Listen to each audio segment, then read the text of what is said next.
Assalamualaikum warahmatullahi wabarakatuh. Perkenalkan, nama saya Antri Novitasari. Saya adalah guru di UPTSD Negeri 3 Rejosari, Kecamatan Pringsewu, Provinsi Lampung.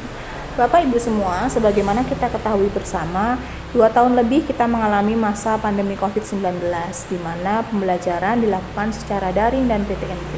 Penggunaan telepon pintar mendominasi pada kegiatan pembelajaran, dan ini secara perlahan mengubah minat dan cara belajar siswa kita, di mana siswa terbiasa belajar sendiri, belajar mandiri dengan situasi minim interaksi dengan lingkungan di sekitarnya. Pada era pembelajaran new normal saat ini, anak-anak harus beradaptasi kembali dengan pembelajaran di dalam kelas. Penggunaan metode pembelajaran yang lama, di mana pembelajaran berpusat kepada guru, sudah tidak relevan lagi digunakan pada era merdeka belajar pada saat ini. Model pembelajaran seperti ini sangat membosankan dan tidak menarik bagi siswa, karena mereka sudah memiliki pengalaman belajar yang lebih menyenangkan menggunakan telepon pintarnya. Kegiatan pembelajaran di kelas menjadi tidak berjalan sebagaimana mestinya. Siswa menjadi pasif dan penyerapan materi pelajaran menjadi tidak maksimal, karena siswa tidak termotivasi untuk berangkat ke sekolah. Di balik segala manfaat dan kemudahan penggunaan telepon seluler sebagai media untuk belajar, ada juga dampak negatif yang menyertainya. Kasus di sekolah saya banyak sekali keluhan dari para wali murid bahwa anak-anak sudah mulai kecanduan handphone. Fokus mereka sekarang tidak lagi pada kegiatan belajar, melainkan pada bagaimana menyelesaikan setiap misi di level permainannya. Untuk menjawab tantangan permasalahan pembelajaran di kelas saya merancang langkah-langkah kegiatan perbaikan pembelajaran. Mengacu pada diferensiasi pendidikan, langkah pertama yang saya lakukan adalah melakukan pemetaan kebutuhan belajar siswa dan kesiapan belajar sesuai dengan profil pelajar. Ini saya perlukan untuk menentukan diferensiasi konten yang akan saya terapkan pada tiap-tiap peserta didik saya. Setelah itu, saya menyiapkan diferensiasi konten yang berbeda untuk setiap tipe belajar siswa saya. Untuk anak dengan tipe belajar audio, saya menyiapkan video-video pembelajaran. Untuk anak dengan tipe belajar visual, saya menyiapkan beragam media gambar untuk kegiatan pembelajaran. Anak-anak dengan tipe belajar kinestetik, saya menyiapkan macam-macam variasi tugas dan soal. Penerapan diferensiasi konten di kelas saya terbukti meningkatkan performa dalam kegiatan pembelajaran. Kelas mulai aktif kembali dan anak-anak mulai termotivasi untuk mengikuti kegiatan pembelajaran. Ini karena mereka merasa nyaman, kebutuhan belajarnya sudah terpenuhi sesuai dengan profil belajar mereka masing-masing. Kendala pada proses pembelajaran yang terjadi di kelas saya saat ini adalah masih adanya beberapa siswa yang memang belum termotivasi semangat belajarnya dan mereka kesulitan untuk bersosialisasi dengan teman-teman di lingkungan sekolah. Maka dari itu saya merancang sebuah metode pembelajaran yang saya beri nama MISPOP, MISPOB.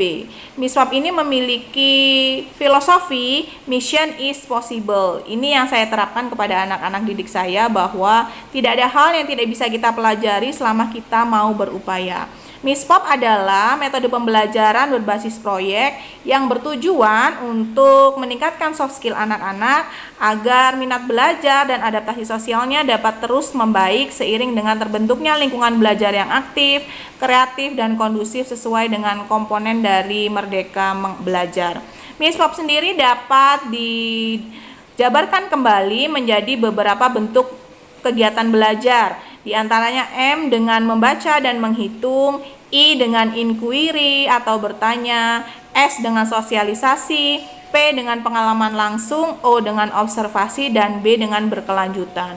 Kegiatan pembelajaran dengan metode MISPOP ini juga saya kolaborasikan dengan media pembelajaran yang saya buat, yang saya sebut dengan papan balap misi. Berangkat dari permasalahan anak didik saya yang juga kecanduan bermain game online, papan balap misi ini bertujuan untuk mengalihkan fokus anak-anak dari bermain online dengan belajar sambil bermain. Metode pembelajaran ini juga didukung dengan pembentukan kelompok-kelompok belajar dan penerapan tutor sebaya yang juga menjadi faktor mendukung pada kegiatan pembelajaran kami. Penerapan kelompok-kelompok belajar ini menjadi sarana untuk anak-anak bersosialisasi dan memaksimalkan proses pembelajaran, di mana setiap anggota kelompok bertanggung jawab untuk mengajak, membersamai, dan membimbing teman-temannya yang memang memiliki keterbatasan dalam kegiatan pembelajarannya. Kolaborasi media dan metode pembelajaran MISPOP dan papan balap misi juga berdiferensiasi proses yang mengakomodir kebutuhan siswa untuk mengaktualisasikan dirinya dan mengeksplor pengetahuan dari lingkungan belajar di sekitar mereka. Kedepannya, saya akan terus melakukan perbaikan kepada metode ataupun media pembelajaran saya agar dapat terus disesuaikan dengan kebutuhan siswa dan melakukan beberapa variasi-variasi agar bisa diterapkan pada jenjang kelas lain yang ada di sekolah saya di UPT SD Negeri 3 Rejasari. Assalamualaikum warahmatullahi wabarakatuh. Waalaikumsalam warahmatullahi wabarakatuh. Sebelum mulai pelajaran, mari kita berdoa bersama. Berdoa mulai.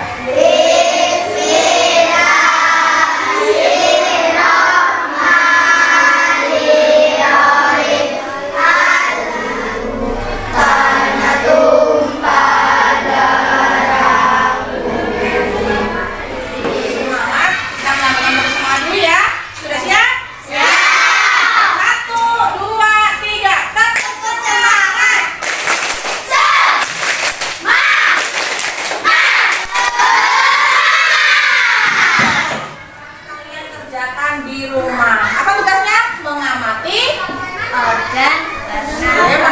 mengamati orang-orang yang bekerja pada bidang ekonomi.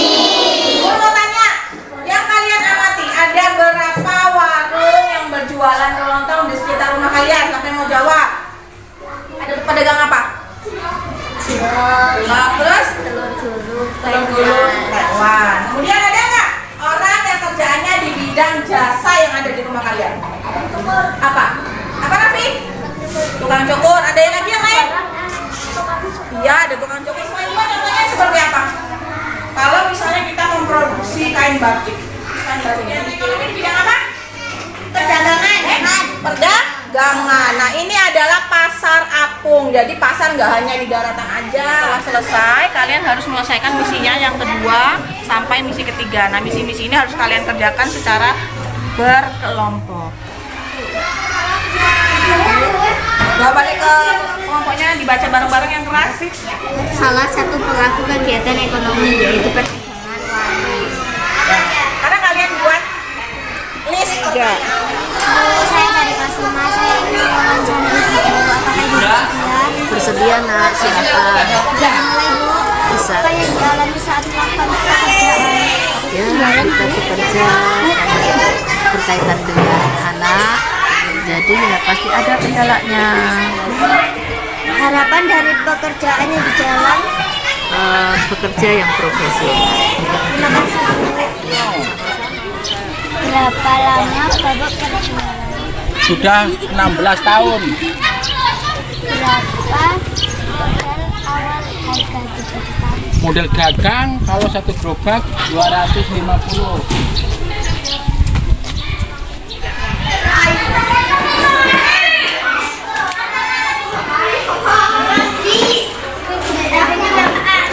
Wah, 5.000. Ya. Terima kasih.